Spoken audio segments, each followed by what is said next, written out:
Okay, this is lecture number 24, and in lecture number 23 we finished the urbanization of India. So we discussed number of applications based topic in the urbanization yesterday in the last class. Basically the topics were like the conurbations, urban sprawl, the slums, vertical as well as horizontal slums, and how the vertical slums really get developed in Mumbai. So all these topics we discussed in the last class, and today we will start with the new topic, that is the cultural geography of India. And in the cultural geography of India, basically we are bound to study the population composition, right? And in the population composition, the clearly the things that are demarcated to be studied are like the things like the racial diversity, language, religion, and how these diversities got created. So these are the things in the population composition which we are studying under the head of the cultural geography, right? So in the cultural geography, the first today that we will things that we will study, number one is the racial diversity. Okay, and then how this racial diversity got generated or created in India, and third one is the linguistic diversity of India. So these will be the topics of the today. So let us start with the first topic, that is the racial diversity. Okay, the racial stocks of India. So the first racial stock of the India is the negritos, and basically negrito comes under the negroids, and these negroid racial stock, they were divided in two categories. Number one is the negritos, and the second one is the protoastroloids, right? And these negritos, basically if you see, these were the first racial stocks to arrive in India. They're the first people to arrive in India, and their features, if you see, are found in the residents of the Andaman Islanders. Okay, also in the Nilgiri Ural tribes which live in Nilgiris, and the Pulayans of the Palni Hills. So in these hills, the tribes or the primitive people, those who are living in these tribes, the features of the Negrito tribes are found in these residents. The second, which was very closely related to the Negritos in terms of the physical features of the body, are the protoastroloids. This was the second racial stock to arrive in India after Negritos, and if you see, they are basically found in the two tribal belts again. Protoasteroid, two tribal belts, but main tribal belt in which they are found is in the Central Indian Forest Belt. Along with this, the South India Forest Belt, including the Nilgiris, South India. Right. And their body features are similar to the negritos of protoastroloid, and the cultural things that they introduced in India are, for example, like the magical rituals were introduced by these peoples. Food taboos, they were introduced by the protoastroloids. Similarly, the ban, according to Goa, ban on intergroup marriages was also introduced by the protoastroloids. So this was the first racial stock, that is the negroids, and the next racial stock is the mongoloid that we'll study. So mongoloid, basically, next is the mongoloids. Now mongoloids, this racial stock, this originated from the Mongolia and China, right? And they arrived in the Himalayas, basically in the northeast as well as the northwest. So if you see, in India, these people, mongoloids, they arrived in India through different Himalayan passes, and they added the most ethnic diversity in the Indian culture. So the mongoloids are further divided, first of all, in the paleo-mongoloids. Number one is the paleo-mongoloids, right? Number two is the Tibeto-mongoloid. right? Tibeto-Mongoloids, they are found in the where Western Himalayas, right? And these people like Bhutias, okay, Lepchas, okay, Ladakhis. So these are the Tibeto-Mongoloid racial stock, right? And the features these Tibeto-Mongoloids introduced in Indian culture, like rice cultivation, right? Terrace farming. These were introduced by Tibeto-Mongoloids. But when you see the Paleo-Mongoloids, they were the people who arrived in the northeast, and they are found. This racial stock is found in the Arunachal Pradesh,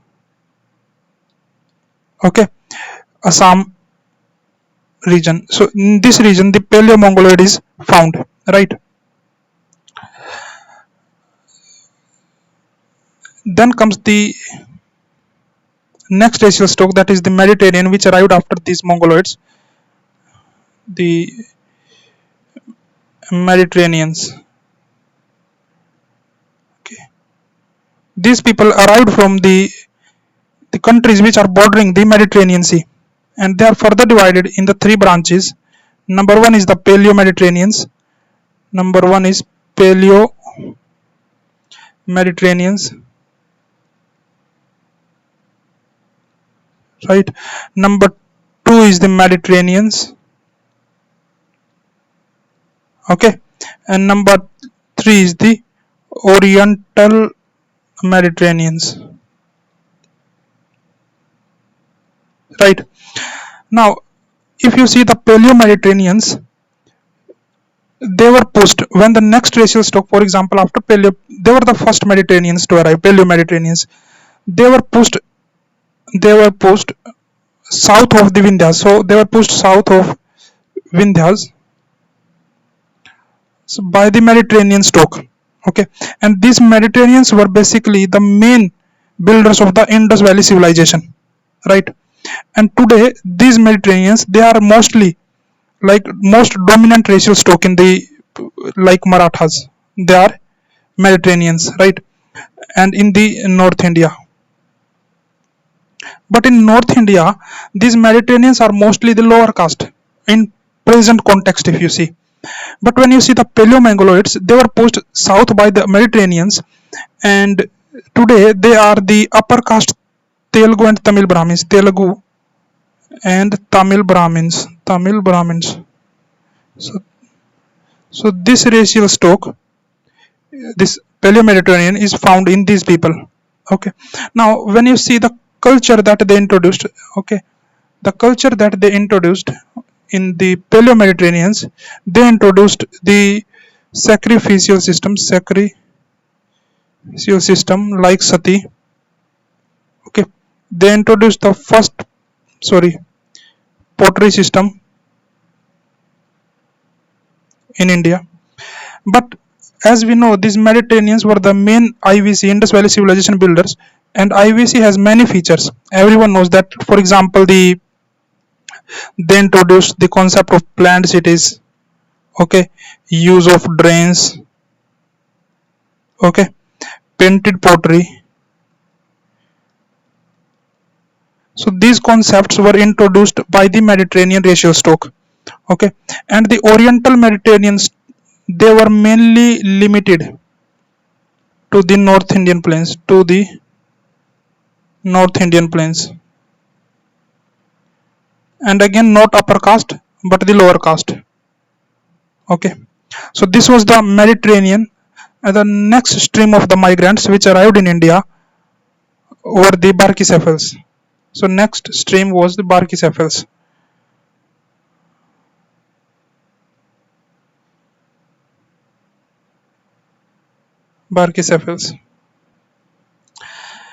And this community, if today you ask, this community is mainly, this racial stock is mainly found in the trader community,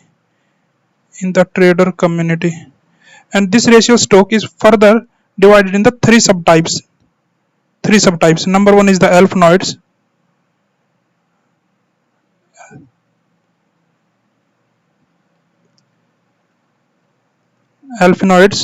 Number two is dinarics, right? And number 3 is Armenoids, right? When you see the Alphinoids, they were the pre-Vedic Aryans, pre-Vedic Aryans, and they entered in the India through Indus Valley. These Alphinoids, and they spread to the states like Gujarat, Andhra Pradesh, Karnataka, and then they migrated towards Tamil Nadu as well. So this was the path was taken by the Alphinoids. Okay. When you see that the Dinarics, they were the Barkcephals who followed the Alphinoids, right?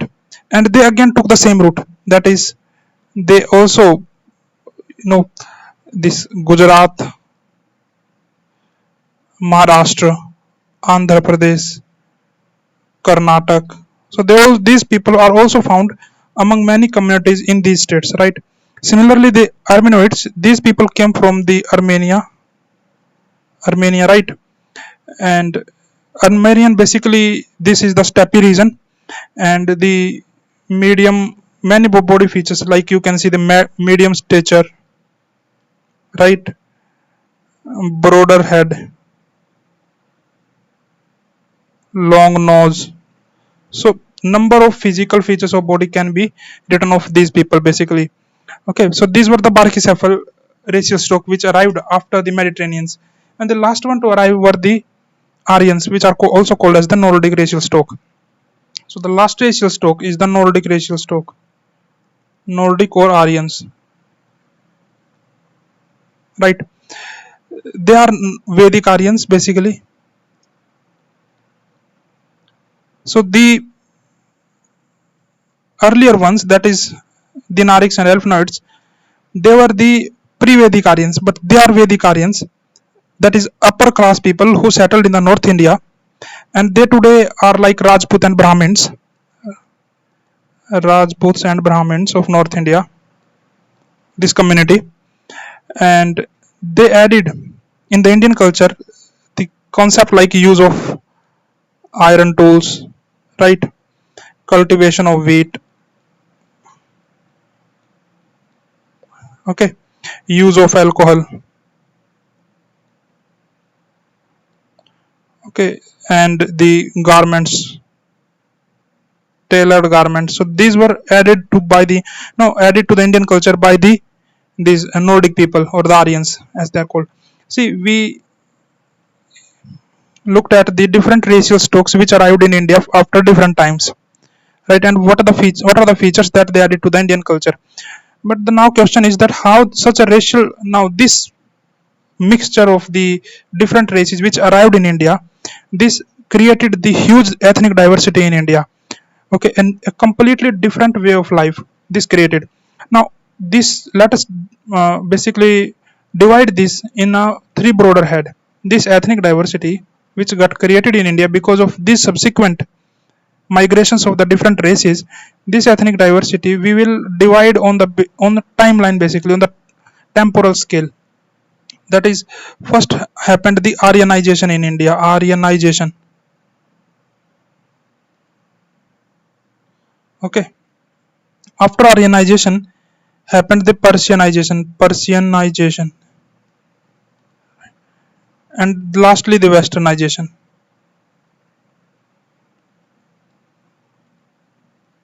Now what happened in the Aryan phase, if you see, those racial stocks which arrived, they created huge ethnic diversity, and the people settled in the two regions.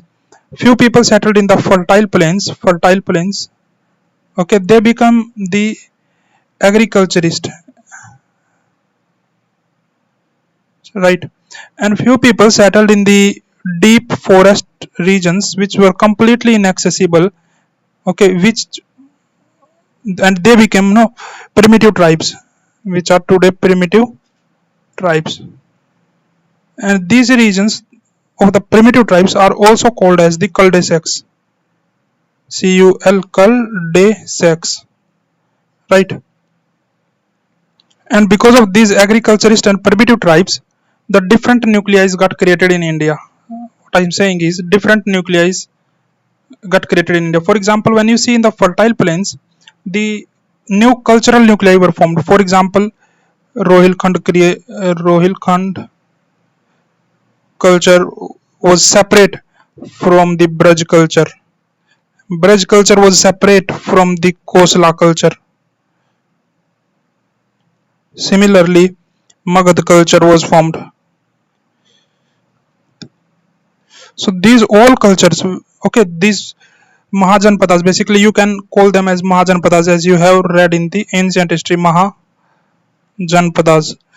Okay, and each Mahajanpadas, each culture nuclei had different cultural features, whether with regard to the palace formation, whether with regard to the food, clothing habits, all were different in the different cultures. Similarly, the different nuclei were formed in the primitive tribes, and the new cul-de-sacs were evolved. For example, few examples of the cul-de-sacs like Chota Nagpur Plateau, right? Another cul-de-sac can be the Vindhyas. Okay, another cul-de-sacs like Satpuras, okay, Nilgiris. So these new cul-de-sacs got created where the primitive tribes were settled in the deep forest inaccessible regions. However, in the fertile regions and the fertile plain, the agriculturists were established, got settled, and the new cultural nuclei were formed. For example, Rohilkhand culture, Brij culture, Kalinga culture, Magad culture, Kosala culture, which were Mahajanpadas of the earlier time. Okay, so this was the first phase of the in migration, that was the Aryanization. That Aryanization happened. So cultural nuclei had established in the Aryan period only. Now these cultural nuclei were transformed because of the subsequent migrations. The subsequent migration happened in the medieval period, which was the more dominant stream that we are directly studying, that is in the Persian period. And this stream was basically came from the Middle East, and they were mainly Muslim invaders, and they brought with them the new type of culture. Okay, for example, Burkha culture that came to India with them. Okay, minaret system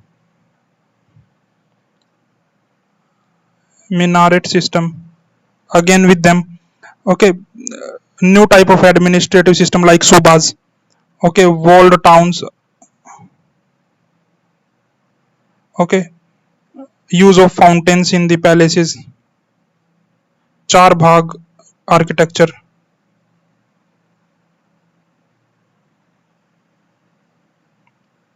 So what happened? They modified the earlier culture which formed during the Aryanization, and the most dominant modification happened in this Persianization period, right?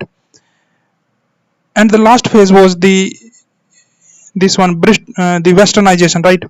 Now in the Westernization, basically the hierarchical diffusion happened. Hierarchical diffusion of culture happened. Okay, Britishers, they brought with them the new type of culture. For example, they brought with them the English language. They brought with them the new pattern of the city formation. For example, CBD. Okay, central business district. On this pattern, cities were formed. New dressing style, new eating habits. Okay, new defense towns, new railway colonies were established on the CBD pattern. So the new type of culture that spread in India, they spread through hierarchical diffusion. So these bosses, so-called bosses, they arrived and they spread their culture, right, through this type of diffusion. So this is how the different type of cultures evolved in the temporal scale. Aryanization happened first, then Persianization, and finally the Westernization. And feature of each arrival and establishment can be written, whether it was Aryanization, what happened during, how the cultural nuclei were formed in the two different areas, fertile and the deep plain, then how that were modified during the Persian time by the invaders of the Persian region, and finally the Westernization India, which happened after more predominantly the Battle of Plassey and the Buxar. So this was the how the cultural the ethnic diversity got created in India, and what are different racial stocks, and in different times how they arrived. The next topic is the linguistic diversity.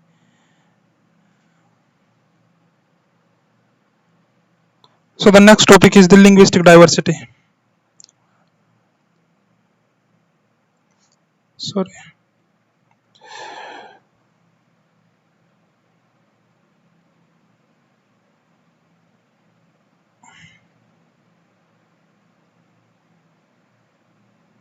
Linguistic diversity. See, the evolution of the diversity in the languages is the phenomena of basically the four factors. The number one is the migration diffusion. Number one is migration diffusion. Because of the migration, the diversity in the languages get created. Number two is the evolution of languages. Evolution of languages. Okay. Number three is the physiography. Okay. And number four is the mixing of different languages. Because of these four factors, the linguistic diversity or the diversity in the languages get created.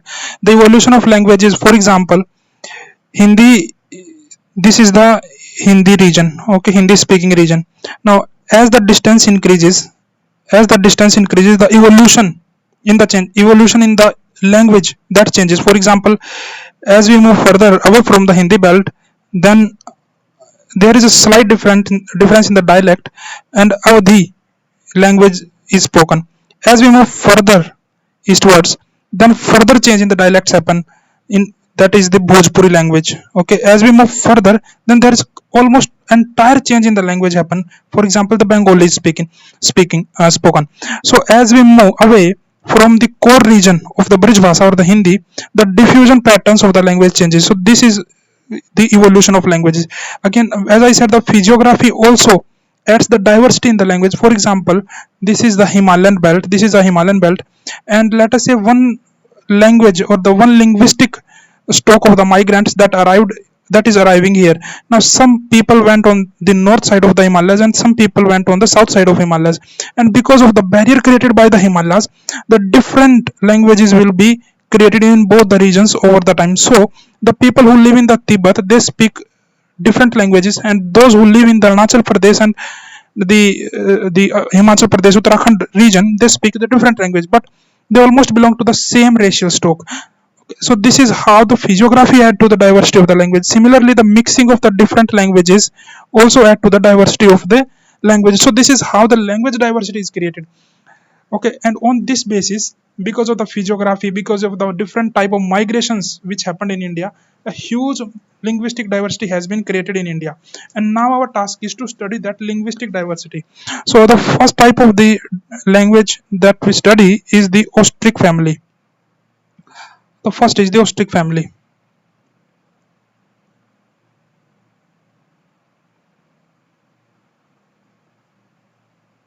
Right.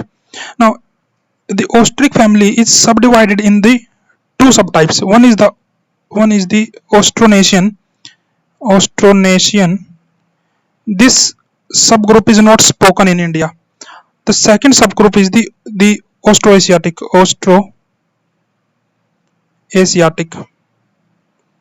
This family of the Austric family, this subgroup of Austric family is spoken in India, and this Austroasiatic is further subdivided in the two types. Number one is the Munda group of languages. Okay, Munda group of languages, and the second one is the Mon Khmer. Okay. Now, when you see the Munda group of languages, this Munda group of languages is, for example, the Munda language itself, right? Santhali language. This is also the Munda group. Then the Ho language, right? Then you have the Kharia language, right? Okay, so these are the Munda group of languages. For example, the Munda language, it is spoken in the Jharkhand, right? It is spoken in Odisha. It is spoken in West Bengal, right? And Santhali language, for example, it is spoken again in Jharkhand. It is spoken in West Bengal. It is spoken in Odisha, right? It is spoken in the Assam region, right? Then Ho language, this Ho group, this is spoken in the Ho language, spoken in Jharkhand, spoken in Odisha, right? Then Kharia language, it is again spoken in Jharkhand, Odisha, Chhattisgarh. Okay. So this is the Munda group, and the next one, that is this one, Munda Khmer. This is the outlier, basically are spoken in the Meghalayan plateau, and the languages are the Khasi and the Nicobari. Nicobar is also the part of this one only, the Mindo Khmer, that is in the Great Nicobar Island or the Nicobari Islands, Nicobaris. So these are the outlier of the Austroasiatic family. Now basically when you see this Austriac family has huge dialect diversity. This family has huge dialect diversity.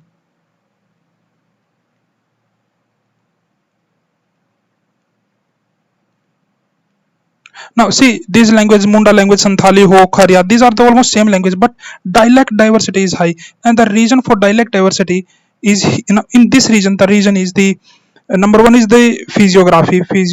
Add to the limitations. For example, the mountains, plateau, forest, all these becomes the region, and they become the barrier. Basically, the barrier to the evolution, a constant evolution of a language, and these barriers lead to addition of the diversity and the dialect formation in the languages. So this is the Austric family. Moving on to the next family, that is the Sino-Tibetan. The Sino-Tibetan.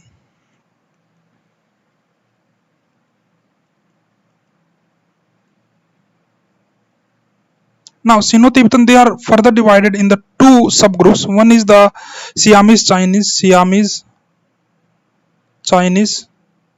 and the Siamese Chinese are not spoken in India, these languages.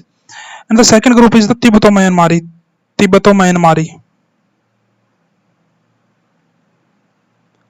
And Tibeto-Myanmari group, this language is spoken in India. And Tibeto-Myanmari is basically subdivided in the further three subgroups. Number one is the Tibeto-Himalayan.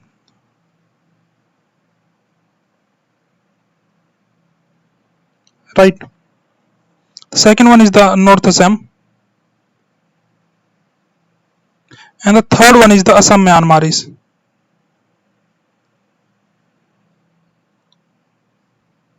Okay. And this subgroup, that is the Tibeto-Myanmari, this has the highest diversity. Okay. Highest diversity in the languages. The reason basically are two. Number one is the migration, and the second one is the physiography.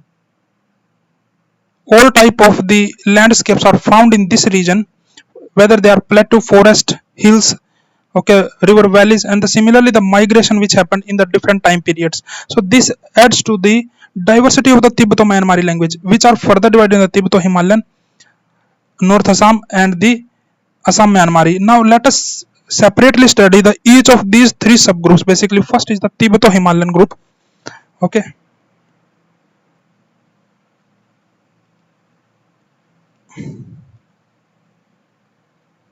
Tibeto-Himalayan group of languages. Now these languages are spoken in the northwest Himalayan region, interior of the Himalayan region, and the languages, for example, are the Balki language, right? Ladakhi, like Kannori, Lepcha, Lahuli, Kannori, Lepcha,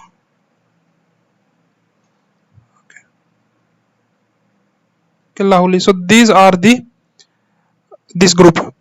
Okay, Tibeto-Himalayan group of the languages. The next one is the North Assamese. Sorry.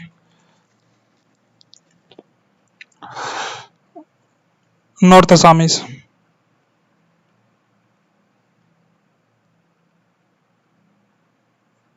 Right. This is associated with the Paleo-Mongoloids. Right. This talk.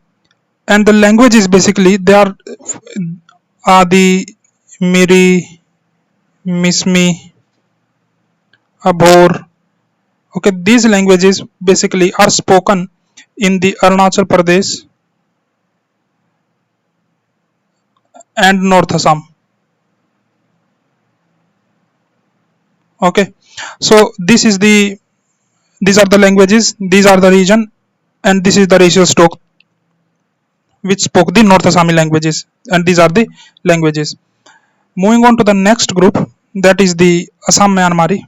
So we have done the first one, that is the Tibeto-Himalayan, then North Assamese. Moving on to the next one, that is the Assam Myanmari.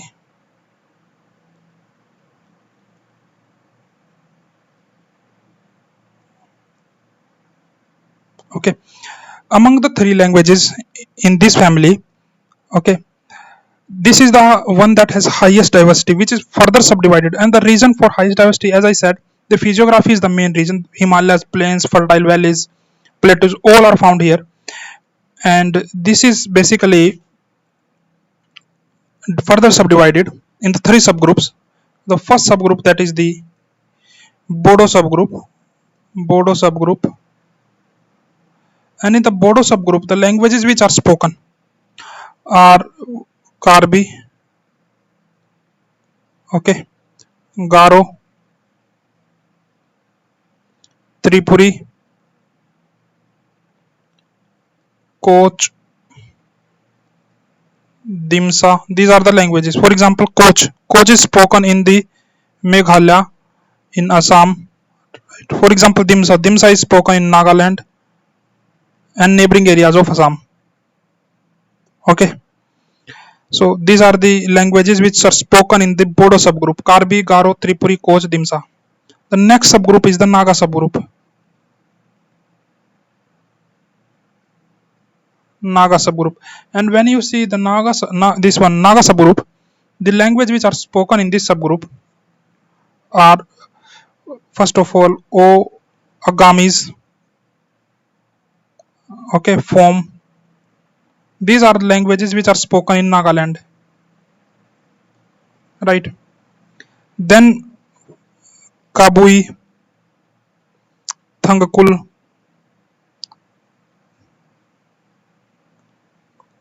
Okay, these are the languages which are spoken in Manipur, right? Naga subgroup. Okay, then you have the Mao, Kheja. These are the languages which are spoken in Manipur and Nagaland. Okay, so this is the Naga subgroup. Moving on to the next subgroup, that is the Kuichin subgroup. Okay, as I said, the Bodo subgroup, the Naga subgroup, and the third subgroup is here, the Kuki-Chin group. Kuki-Chin subgroup. Okay, and this one basically language, this group is spoken in the Manipur, and in the Manipuri language, right? Manipuri language, and in the Mizoram, Lusai language. Mizoram, Lusai language, right? So this is the third subgroup under the Assam Myanmari languages. Okay, so we have seen the basically the two group of languages. Moving on to the third one, that is the Dravidian group. Okay, the Dravidian subgroup, Dravidian group of languages. Dravidian group of languages are further subdivided in the three segments. Number one is the South Dravidians. And in the South Dravidians, the four languages are basically spoken. Okay, which are these four? All classical languages: Tamil, Telugu, Kannada, and Malayalam. And this is this group, the South Dravidian, which has minimum linguistic diversity.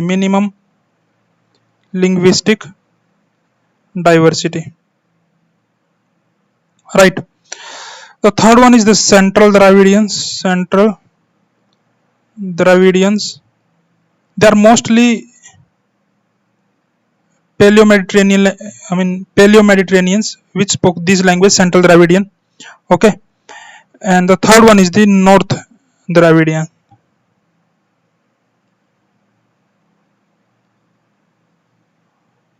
And in the North Dravidian, languages like Kurut, Oraon, which they are come. Kurut, Oraon. Okay, these are the languages which fall under the North Dravidian group. Okay, so this was the Dravidian group having minimum diversity in the languages. Moving on to the next group of languages, that is the IndoArian languages. IndoArian.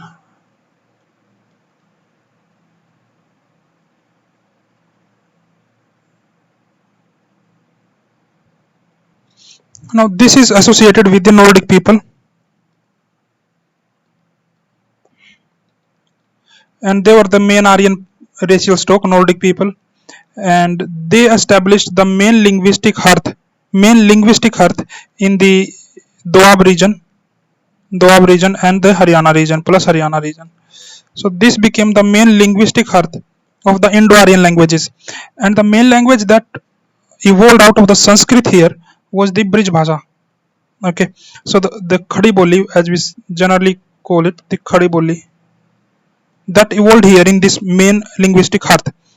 Now, as we said, as we move away from this main linguistic hearth, the new diversities in the languages were added. So, because of that addition of the new diversity, the new type of languages evolved. Okay, so we divide this migration from the linguistic hearth to outside in the two belts. So, number one is the inner band, number one is the outer band. So, this is the outer band. The languages which evolved in the outer band were completely different than the one which evolved in the inner band, but they all were variation of the main language, that is the Khariboli. For example, in the inner band, the language like Awadhi evolved. Awadhi. Okay, in the inner band only, the language like Rajasthani. This language evolved. Okay, languages like Punjabi. This type of language evolved. Similarly, here Pahadi language evolved. So there was a little variation from this Khariboli, but there were variation whether it is in Awadhi, this Pahadi, Punjabi, Rajasthani. But as we move further away from the linguistic earth, new additional variations were added. Okay, and then completely different type of languages formed. For example, Gujarati. Okay, for example, here Bengali. Okay, you have Sindhi, right? Kashmiri. So entirely new type of languages they evolved here. See, completely new type of, but they evolved out of the Khariboli only because of the, but far too far distance, and new type of evolutions happened here. Okay, so this is the last one, that is the Indo-Aryan language. Okay, Dravidian group you have to remember, Assam, Myanmari, and the Sino-Tibetan you have to remember. Okay, Austroasiatic family. So these were the languages, the evolution of the different language systems in India.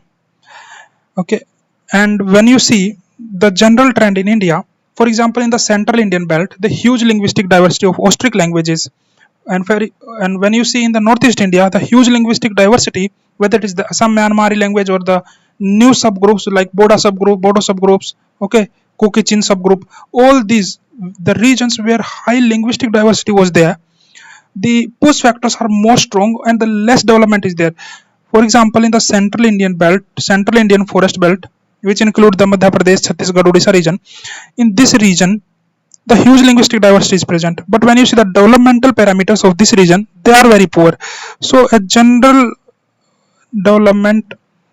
relationship can be established, like development is inversely proportional to the linguistic diversity.